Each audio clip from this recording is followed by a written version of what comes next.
আসসালামু আলাইকুম, স্বাগত জানাচ্ছি আরটিভির মধ্যাহ্নের সংবাদে। পুরো সময় আপনাদের সঙ্গে আছি আমি ফাহমিদা সানাম।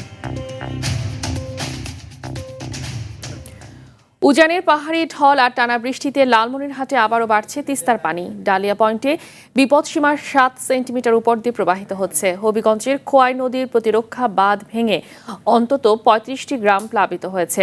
কৃষি ও মৎস্য বিভাগের প্রাথমিক হিসেবে ক্ষয়ক্ষতির পরিমাণ 70 কোটি টাকার বেশি। চুয়াডাঙ্গায় তলিয়ে গেছে কয়েক হাজার বিঘা ফসলের মাঠ। বৃষ্টি অব্যাহত থাকলে কয়েক কোটি টাকার লোকসানের আশঙ্কা সংশ্লিষ্টদের। এদিকে ভয়াবহ বন্যা ও পাহাড়ি ঢলের পর পানি নেমে যাওয়ায় স্বাভাবিক হয়েছে বান্দরবান। আশ্রয়কেন্দ্র ছেড়ে নিজ নিজ বাড়িতে ফিরছেন মানুষ। কক্সবাজারেও কমেছে বন্যার পানি।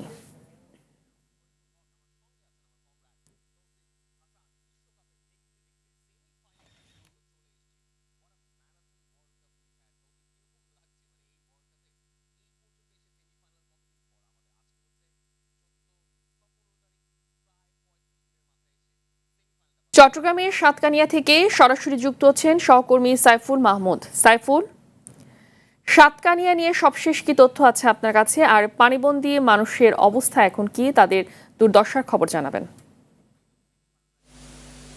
জি ফাহমিদ, আসলে যেমনটি বলেছেন, টানা কয়েকদিনের বৃষ্টি, পাহাড়ি ঢল কিছুটা আসলে কমেছে। যদি বলে থাকি, আসলে বৃষ্টি কমার কারণে পানি নামতে শুরু করেছে।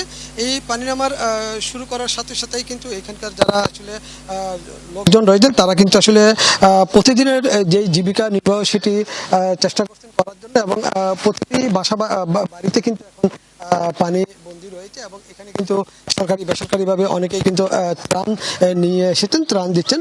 তবে আমরা আপনাদেরকে দেখানোর চেষ্টা করছি, আশেপাশে যেই দোকানগুলো আছে সেই দোকানের মধ্যে কিন্তু পানি প্রবেশ করেছে, তারা কিন্তু সেই পানি বের করার চেষ্টা করছে। আমি আপনাদেরকে একটু জানিয়ে রাখি, আসলে সাতকানিয়াতে এই পর্যন্ত 85% এলাকা কিন্তু আসলে বন্যার পানিতে ক্ষতিগ্রস্ত হয়েছে, এবং একই সাথে এখানে 2480টি বাড়িঘর ব্যাপকভাবে ক্ষয়ক্ষতি হয়েছে, এবং 187 কিলোমিটার রাস্তা, 9টি ব্রিজ ও কালভার্ট ক্ষতিগ্রস্ত হয়েছে। অনেক গ্রামীণ সড়ক ভেঙে যোগাযোগ বিচ্ছিন্ন হয়ে পড়েছে।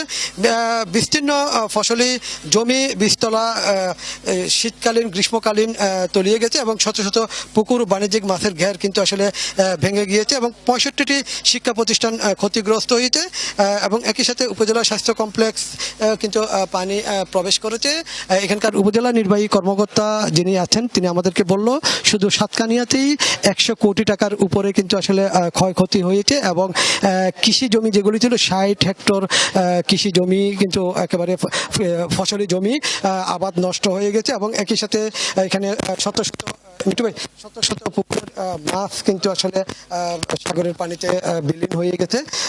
সবকিছু মিলিয়ে কিন্তু এই মুহূর্তে সাতকানিয়ার জনগণ কিন্তু প্রচুর দুর্ভোগে রয়েছেন, এবং একই সাথে যারা এখানকার বাসিন্দা আছেন তারা বলল আসলে 2023 সালে যে বন্যা হয়েছিল সেই বন্যার মতো অবস্থা কিন্তু এখনো বিরাজ করে। তো পানি যদি দ্রুত না নামে বাসাবাড়িতে কিন্তু থাকতে কষ্ট হচ্ছে বলে তারা আমাদেরকে জানিয়েছেন। তবে সবথেকে বেশি যে সমস্যা সেটি হচ্ছে যে বিশুদ্ধ পানির।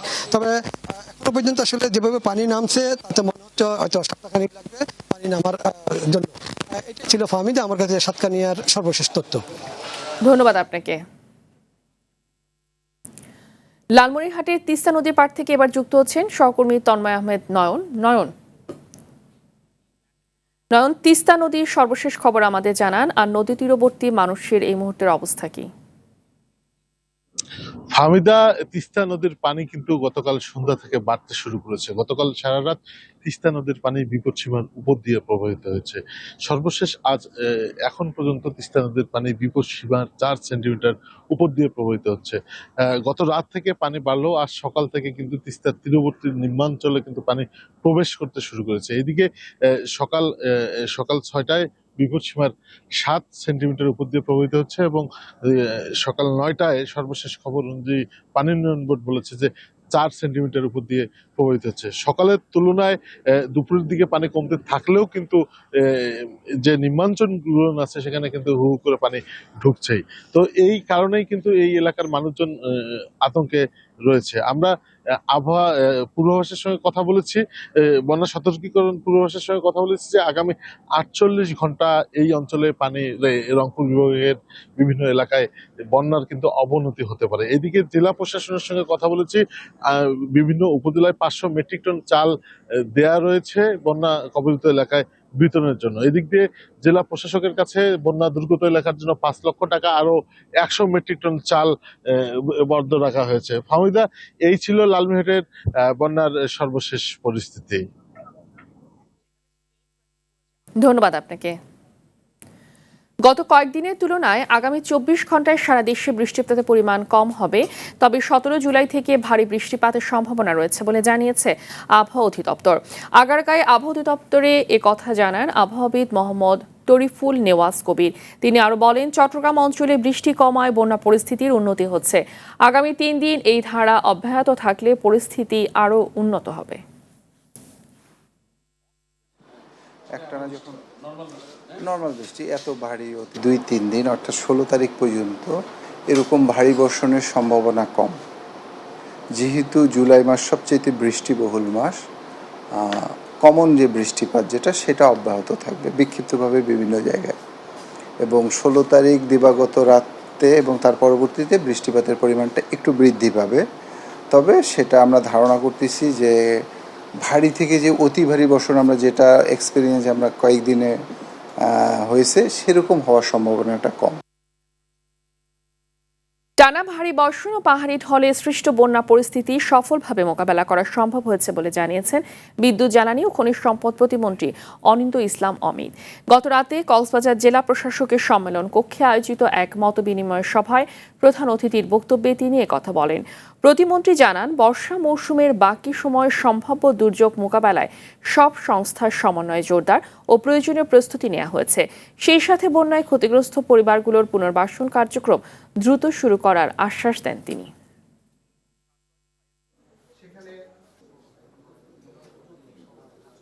এই পরিস্থিতি আমরা যথেষ্টই বলবো মোকাবেলা করতে সমর্থ হয়েছি, কিন্তু আমরা মনে করছি যে এখন আরো 1.5 মাস মতো বর্ষার সিজন রয়েছে, আবারও তো এরকম একটা দুর্যোগ পরিস্থিতি উৎপন্ন হতে পারে।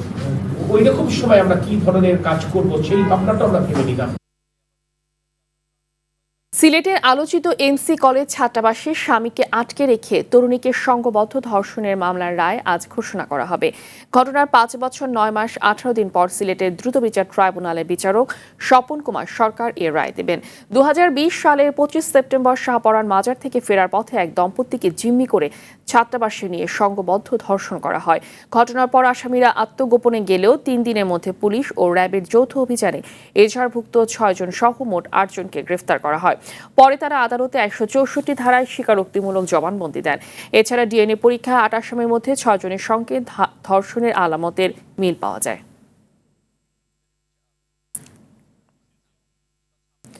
কুমিল্লা ও চুয়াডাঙ্গায় পৃথক সড়ক দুর্ঘটনায় শিশুসহ 2 জন নিহত হয়েছে। সকালে কুমিল্লার সদর দক্ষিণ উপজেলার চুয়াগাজীতে 2 বাসের মুখোমুখি সংঘর্ষে ইমরান গাজী নামে এক যাত্রী ঘটনাস্থলে নিহত হয়।